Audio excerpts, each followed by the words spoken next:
Elizabeth. Welcome to Local Matters. Trust, wills, and estate planning are not just for the wealthy.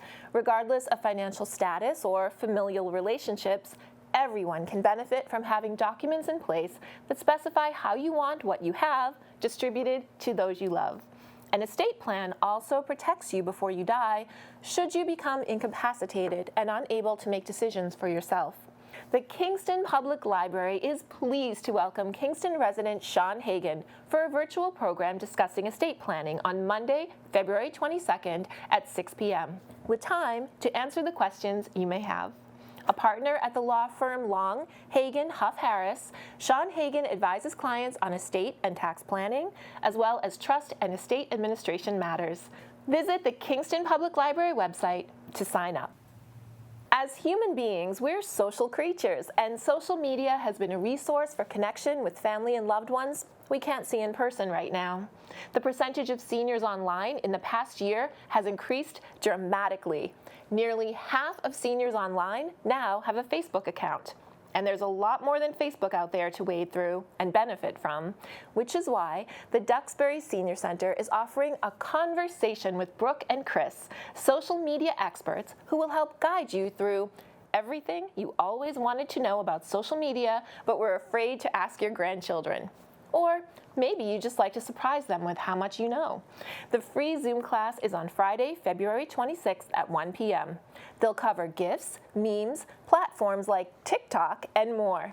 Learn the lingo to better navigate and to let the younger folk know the cool kids can be the cool adults. Visit duxburyseniorcenter.org to register. The mission of the Boys and Girls Club of Plymouth is to enable young people to become productive, caring citizens, especially those who need them the most.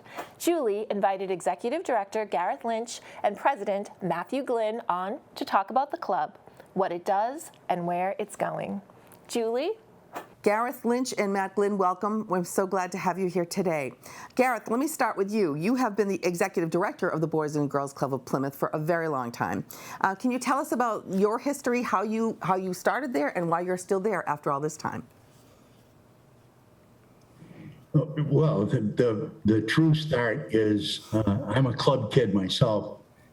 I was a member of the Boys Club at Lincoln Square in Worcester, Mass. And most of us, in one way or another, over our lifetimes, do what we can to pay back the experiences that we had. And one of my favorite stories is when I was receiving my diploma from my doctorate at SUNY Albany, the president of the university said, "What's your greatest regret today?" And I thought a minute and said, Pericles Labovites, who started all of this by telling me that I was good at school and I should stay in school, he's responsible for this, and my greatest regret is he didn't live to see this day.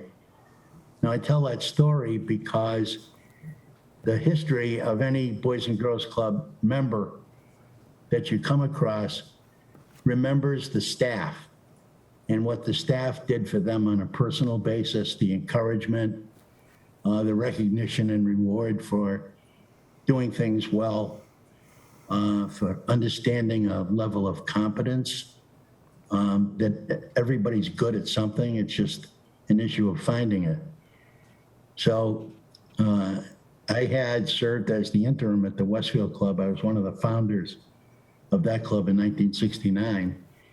And I got a call from the national organization that Plymouth was searching for an executive director. So even at my advanced age, I thought it was a reasonable challenge. So I came to Plymouth in 2006 to work on turning things around for 18 months or so. And I'm still here. 14 years later. 15 years now, you're still here. 14 years later. Yeah. Good for you. So, as you said, your grandest memory is those of the staff, the people that worked at the Boys and Girls Club who supported you and mentored you and watched over you. Do you hear from people that have been through the Plymouth Boys and Girls Clubs often, and what do they say? Oftentimes they come back to visit. Generally, the most common re-attendees, people who have aged out and gone on, are former youths of the year. And in fact, we employ two of them on staff. Sorry. That's okay. Ted Donnelly and Jillian Steves. And Jillian's one of Matt's favorite stories. She came in for our GED program. She had been the caregiver for her parents, and finally got the phone out, for her parents, and had dropped out of school. So she went through our GED program, and at Youth of the Year, because she was the most stellar student for sure, and worked as a volunteer in the club, we got her a cap and gown and made up a Boys and Girls Club version of the diploma and presented it at the Youth of the Year. I think of all the things that we've done, that probably got to Matt Glynn's heart more than anything else that's happened in the interim. But they come to visit and talk about being able to use the experiences that they had in the club in college and in employment, and overall, the positive things in their lives. And just as in my own case, at SUNY Albany, the staff member who started that was at the Worcester Club, and I'm not sure where I would have turned out if it weren't for Spud, Pericles Labavitys. By the way, I was the only kid in the club that could spell his name. Oh, what a wonderful story. That is absolutely terrific, and I can understand how giving Jillian that GED and making a presentation would have been so heartfelt for all of you, and especially for her. Matt, if I can turn to you, you're the president of the board of directors of the Boys Club. So what about the club is especially meaningful to you? I think what I enjoy the most is, we take care of the kids that need the most help, that come from economic challenged backgrounds and don't necessarily have that strong family support that they need. Growing up, families were so important, but nowadays it's because of the hustle bustle and what's going on. Sometimes families just don't have the time to support each other and be there. And what I found that at the club that really does that is a lot of these kids consider this their family, and they get that support. They get the confidence. They get someone saying, hey, you're doing a good job, keep it up. They also get somebody who says, hey, you're stepping out of the bounds here. You need to bring it back in. I mean, Gareth is a master at, and he's also transferred these skills of his of motivating people to just go beyond what they're capable of. And I see this all the time. And to be a small part of that, I mean, as a board member, we don't get the ability to interact with these kids all the time, but we know that what we're bringing into the mix is the means for this to happen for these kids. Yeah.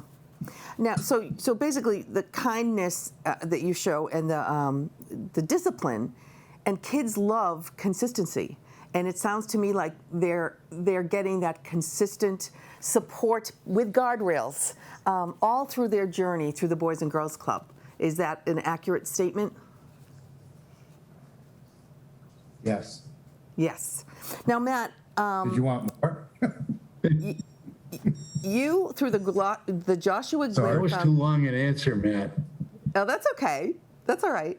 So, Matt, through the Joshua Glynn Foundation, you have been constructing the Joshua Glynn Music Center at the Boys and Girls Club. Can you tell us all about that? So, Josh, at one point in his life, had to serve some community service, and he came to me and wanted to know if I had an idea where he could go. And I talked it over with Gareth, and Gareth suggested he come into the Boys and Girls Club and do a music program because, as the people who know me or Joshua can attest he was an extremely accomplished musician, with his piano being his major instrument and guitar and voice were two other great attributes that he had. And so he stepped into the club and worked with them to start a music program. And he needed to serve like 40 hours, but he went so far beyond the 40 hours, and it was because he was enjoying it and having fun. And he used to like that he was working with kids that had never would have had this opportunity to do it. And Gareth and him used to joke around. I don't know who came up with this idea, but to not play songs perfectly because kids would realize that anyone can come in and do that. So that was the start of the program. And then Josh left. He ended up going to Northern Ireland to serve an internship under a music producer. And when he left it to a young man in the club, and he took the music program to an even higher level because he had something to build upon. And then he left to go to college, and the music program fell apart. Mm-hmm. So after Josh was in the accident and passed away, Karen and I were figuring out how we could keep his legacy going. And one of the places that we thought would be perfect would be to put a music center in the Boys and Girls Club. So we raised the funds, we put in an elevator, and we've broken it up into two phases, obviously because of COVID, because of fundraising, with both the club and the foundation has kind of stalled out. So money is not quite as available. So we finished phase one, which is the practice rooms and a gathering area and a band room and a classroom. And we're going to hire somebody. We have somebody that we're interviewing now, and once that goes in, we'll start the program. So you're going to start it again, the whole music program, with phase two. Yeah, we will go to phase two, and that'll be the recording studio. And then I've talked to these people at PAC TV, and they're going to help us put in a TV studio as well. That's and great. Start an internship with some of the kids so that they can really learn what it's like to be in the communication business. That's We're right. excited about that. Yeah, that's right. And like you said, and what's so important is you don't have to play perfectly. I mean, music is such a universal language, and it's a wonderful common denominator that children have all over the world. Now, back to you, Gareth, for 1 second. What have you had to limit or curtail as far as your programs go because of COVID-19, and how have you changed? Well, Boys and Girls Clubs across the country are essentially after-school programs and summer camps. And the after-school program generally runs from 2:30 to 7 with homework help and tutoring, physical activity, and nutrition programs and the like. As soon as COVID hit, that program was canceled because with the youngsters not in school and the school transportation and the rest of it, it was an issue. So we set up at the school department at the governor's request. You may recall he asked the people who were in the childcare business follow the COVID guidelines as much as possible and reopen. And there were only 2 of us in Plymouth who were able to do that because the regulations were really restrictive and difficult. What we've done, in fact, is we've not lost programs at all. We changed to a schedule of 7 a.m. to 5 p.m., 5 days a week. And the notion with the school department was the teachers have to be at school every day. So what would happen to the teachers' youngsters on remote days? And the answer was us.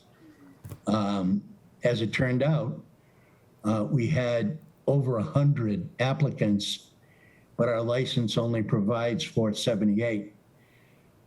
So we're able to rotate youngsters who come into and out of the program. And we offer just about everything from 3 o'clock to 5 o'clock that we generally offered in the Compass Home program. Mm-hmm.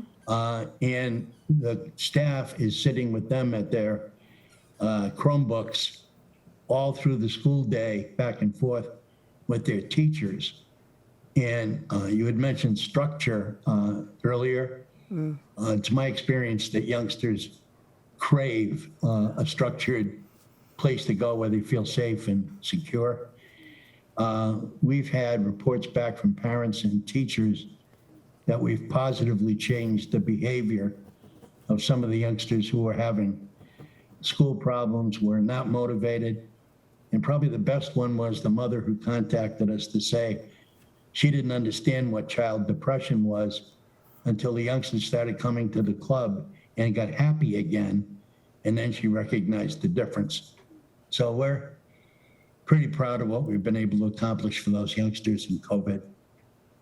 Yeah, we've heard from so many teachers, psychologists, a number of groups over the past year how much this is affecting children. And your program is just embracing them at the time when they need it the most. It's too bad you can't take 7,800 kids instead of 78, but it's wonderful what you're doing. And final thoughts, Matt, Glynn, on the Boys and Girls Club, and where do you see the future of it going?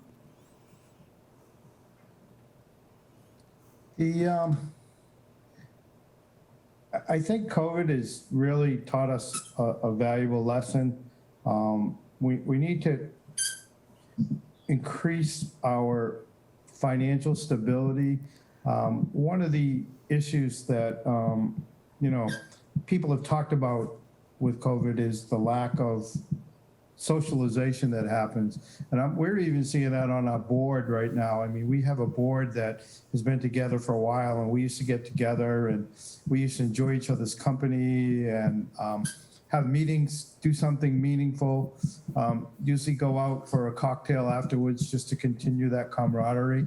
And what I'm seeing now is even that's getting harder. So it kind of magnifies what I think kids are seeing, because it's one thing for grumpy old men to get aggravated when they can't see people, but for kids, they need to see people. And we just have to make sure that we create a stronger legacy with this club, that long after Gareth and I are not at the helms, that it just has the same vitality and the same financial strength that it needs to keep going. And something tells me it absolutely will. Gareth and Matt, thank you so much for joining us today. We really appreciate it, and good luck with the Boys and Girls Club. I know you're having a fundraiser coming up, so we'll be rooting for you all the way, and we thank you very much for joining us today. Back to you, Elizabeth. Thank you, Julie, Matt, and Gareth. To learn more about the Boys and Girls Club Plymouth, visit their website at bgcplymouth.org. The beautiful Emery Preserve right here in Plymouth invites you to hit the trails with Wildlands Trust volunteer Betsy Hall and stewardship manager Eric Boyer for a 3-mile invigorating winter hike.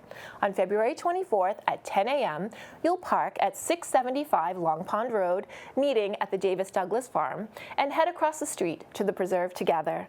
Eric and Betsy will point out natural features along the trail as you conquer a few small hills on your way to the beech tree clearing.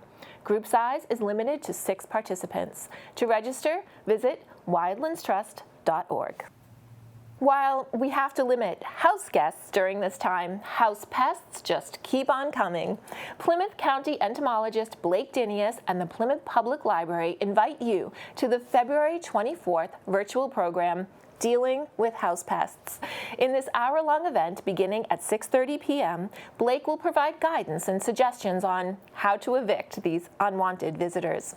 There will be also time to answer your individual questions. Visit the Plymouth Public Library website to sign up.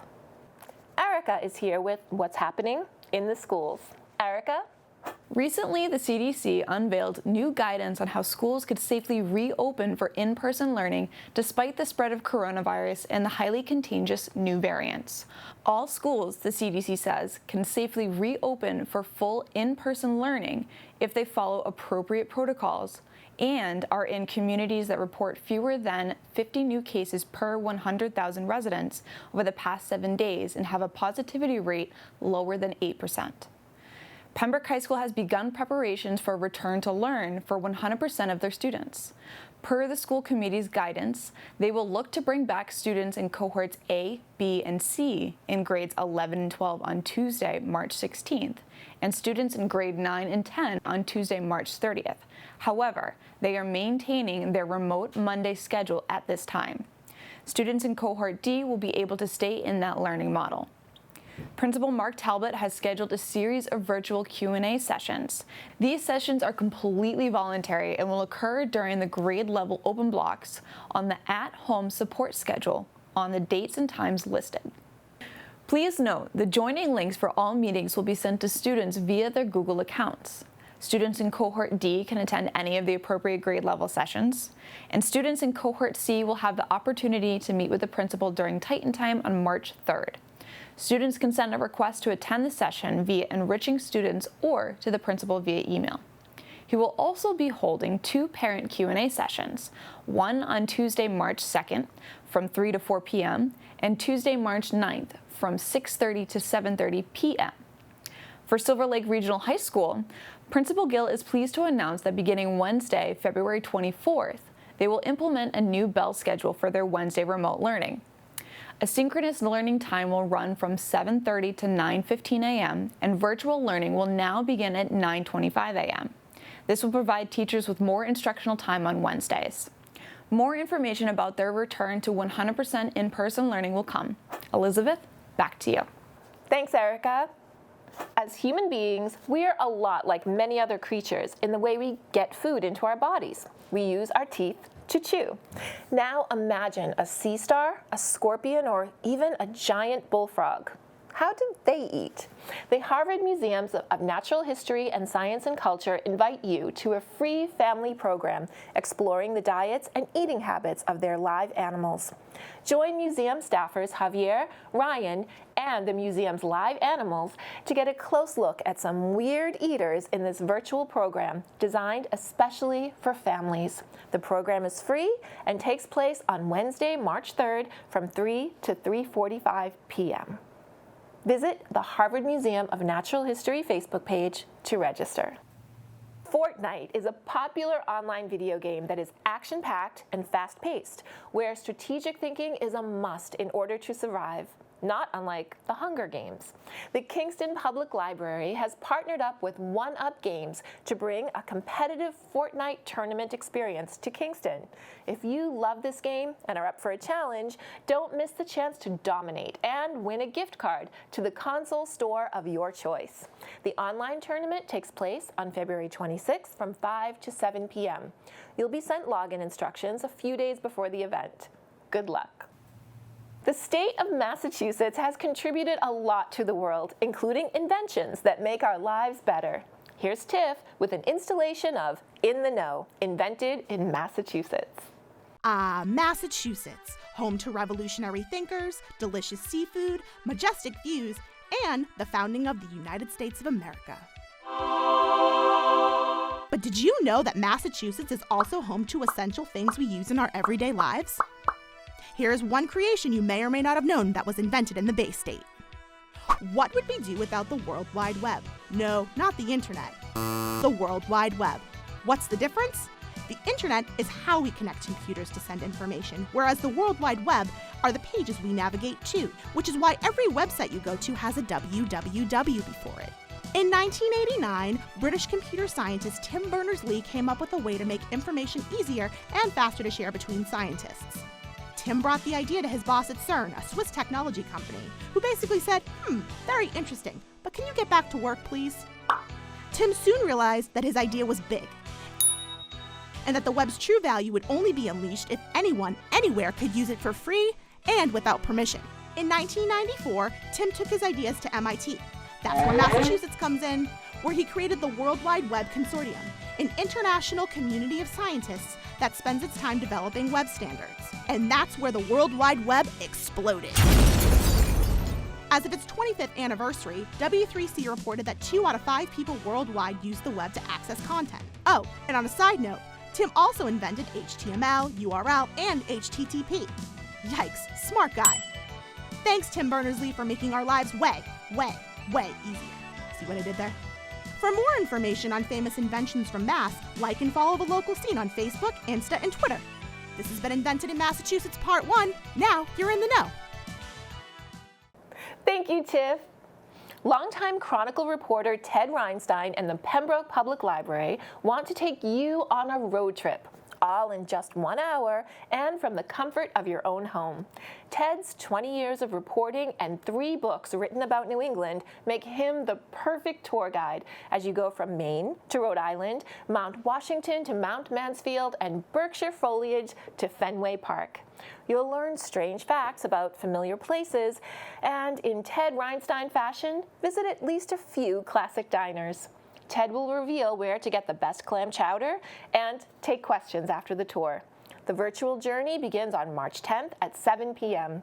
Visit the Pembroke Public Library website to register for this fun and free event. A nonprofit professional theater company, the Hub Theater Company of Boston is thrilled to present Solitaire Suite, a new kind of play for a new kind of theater experience, one you can see live from the best seat in the house. Your house. Featuring Michael Lynn, Christian Monsinas Garcia, and Marty Mason, the plot centers around a mysterious object that appears in the middle of the road, transforming the lives of a family forever.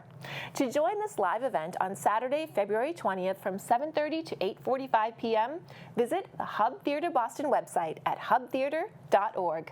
The play will be airing via Facebook and YouTube. All tickets for this nonprofit are pay what you can. With a style based off of their love for classic rock, musicians and Plymouth residents Mallory, Patrick, and Tom Fey have been entertaining folks since childhood. Enjoy. 1, 2, 1, 2, 3.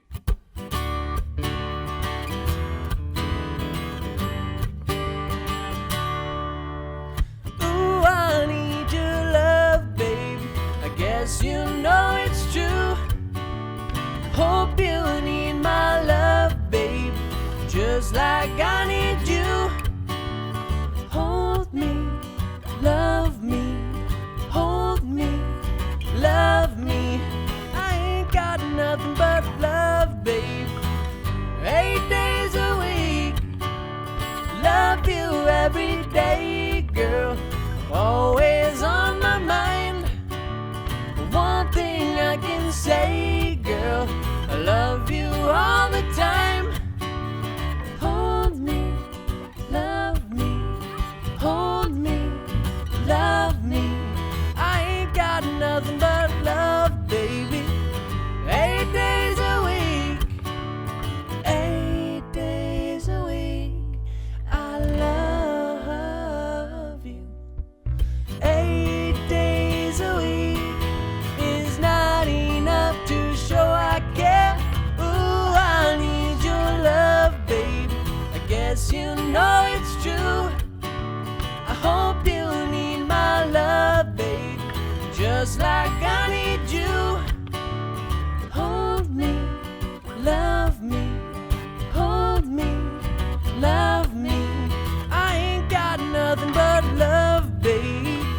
8 days a week, 8 days a week, I love you.